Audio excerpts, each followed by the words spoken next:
असलामुअलैकुम ते दोस्तों की हाल है ठीक ठोक है। अज दे ब्लॉग दे विच असीं वेखांगे साडा शेरू खांदा की है, तुहानूं असीं यह विखावांगे।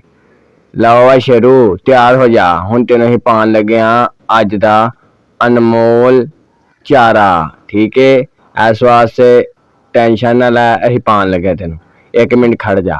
लओ जी, हुण असीं चारा लैन चले हां। दाबड़ा फड़ांगे सब नाल पहलां। ਇਹਦਾ ਮੈਨੂੰ बड़ी ज़्यादा भुख लगी है, गर्मी भी बड़ी है, इस वास्ते दाबड़ा फड़ लिया। हुण इहदे वास्ते चारा लैन तुर चले हां।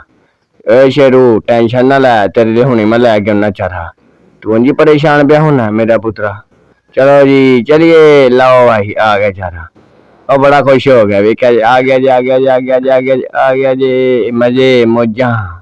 लाओ भाई खाना पीना शुरू कर दो। लाओ भाई शेरू ने खाना पीना शुरू कर दिता। अज असीं तुहानूं दस्सांगे और असीं पाने की आ। लो जी ये जी आटा, कनक का आटा। इन्हूं सब ने ज्यादा पसंद ही कनक का आटा। लो भाई ये ले ये ले ये ले ये ले ये ले ये ले ये ले ये ले ये ले। कुछ कुछ कुछ कुछ कुछ कुछ कुछ मेरे बच्चों, ओए होए खा लो खा लो खा लो। लै भाई मंगरू तू ही नाल ही खा लै। मंगरू दे शानदार स्टैप तुहानूं ना अगले व्लॉग च विखावांगे।